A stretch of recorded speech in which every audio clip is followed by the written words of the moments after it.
Welcome back guys to your 48th C++ tutorial, and in this tutorial I'm going to be going over the keyword friend.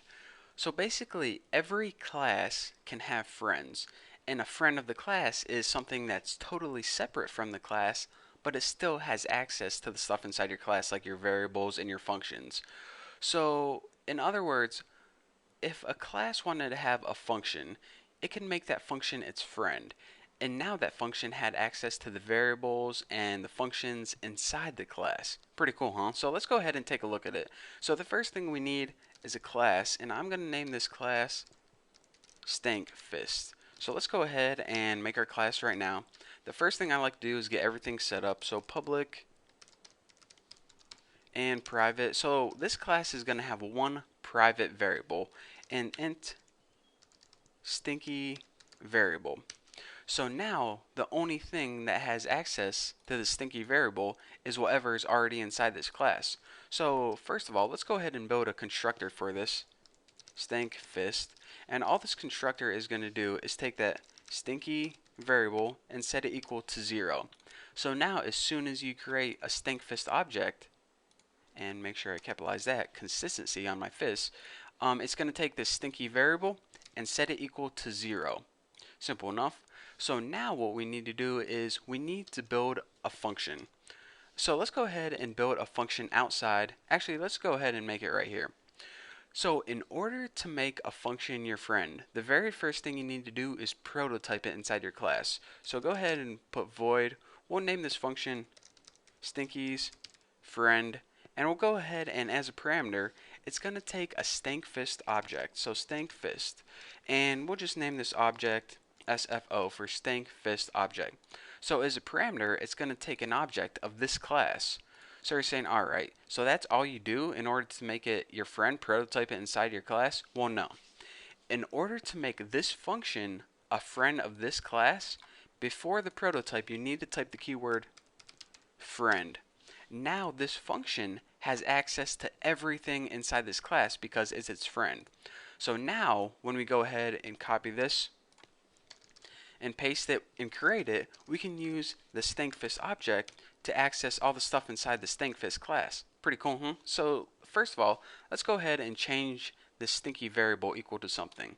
So using our Stankfist object, let's go ahead and access the stinky variable and set it equal to 99 or something different than 0.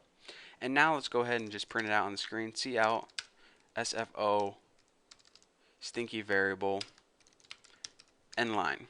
So basically what this does is, even though there is a function right here, you can see that it's totally different, totally outside this class. But since this class said, you know what, I trust this function, it's my friend, now this function has access to the stuff inside the class, such as stinky variable. And another thing I want to point out before I go on, a class has to give away its friendship. For example, this function and this function can't demand to be friends with this class. That's why you don't have the friend keyword right before it. This class needs to give away its friendship. Other places just can't take it. It's kind of like real life. You can't make someone be your friend. They have to accept you into being your friend. Make sense? Trust me, I tried it. Didn't work out too well. So let's go ahead, and now that we got everything set up, we can begin using this in main. So our inner main, what we need to do first is create a Stankfist object. So Stankfist, and I'm just going to name my object Bob. And now we can use that stinky's friend function right here. And of course, this function takes a Stankfist object as its parameter.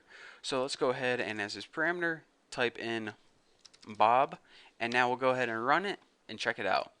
As long as I didn't forget anything, it should print out 99. Pretty cool, huh? So even though we were using this function, and this function was outside this class, it was able to access this stinky variable and print it out on the screen. Pretty cool, huh?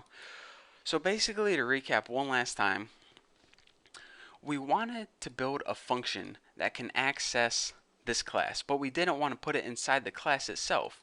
So instead, what we decided to do was make this function a friend of the class. Now, whenever this function tried to use the variables and functions inside this class, it was able to because this class said, you know what, you're pretty cool, you can be my friend.